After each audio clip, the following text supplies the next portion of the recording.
Why are so many people in France furious right now?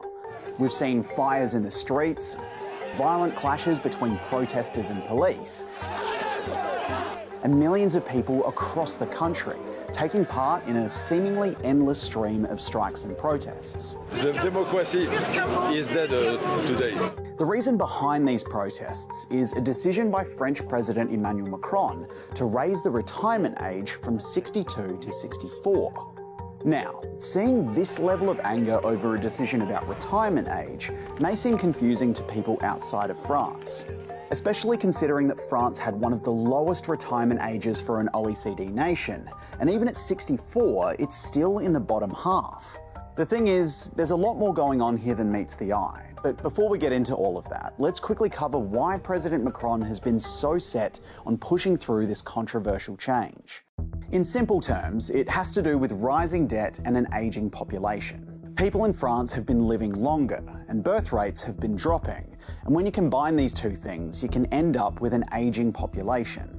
Au moment où moi je suis rentré dans la vie active, il y avait 10 millions de retraités. Il y en a aujourd'hui 17 millions. Dans les années 2030, il y en aura 20 millions. When a bigger percentage of your population is retired, more of your country's spending inevitably goes towards pensions, and also to things like healthcare. Not only that, but it can also mean having fewer people in the workforce, and that has its own set of knock-on effects too. One of which is often less tax money going to the government. France is already far and away one of the highest proportionate spenders on pensions in the OECD, and it also has one of the biggest debts in proportion to GDP in the EU. You can probably see where this is going. By raising the retirement age, you not only keep people in the workforce for longer, but it also means that you have fewer pensions to pay for. It's a change that a number of countries have already made in recent years. So, why exactly are so many people in France so angry about all of this? It's not just that people are angry about what the change is, there's also anger at who made the change and how he did it. That the president, a former investment banker, is an elitist and a friend of the rich. A number of the protesters have been arguing that the president should be raising taxes on the ultra-wealthy instead of raising the retirement age. They're looking for solutions to finance the pension system. There's a very simple solution.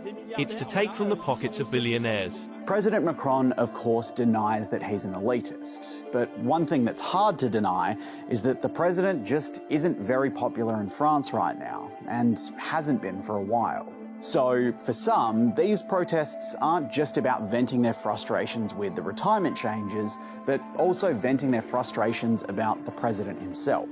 The issue in France right now is broader than just the reform on pension. It's people being angry about the very neoliberal political agenda that Macron has been pursuing. All of this brings us to the final point, and for many, the biggest reason why they're so angry with the president. After the 2022 election, the president's centrist coalition lost its majority in France's National Assembly. So, fearing that this deeply unpopular change wouldn't get enough votes to pass through France's parliament, the president decided to use a special constitutional power to bypass a democratic vote in the lower house. This is why you're hearing a lot of people at the protests talking about the death of democracy.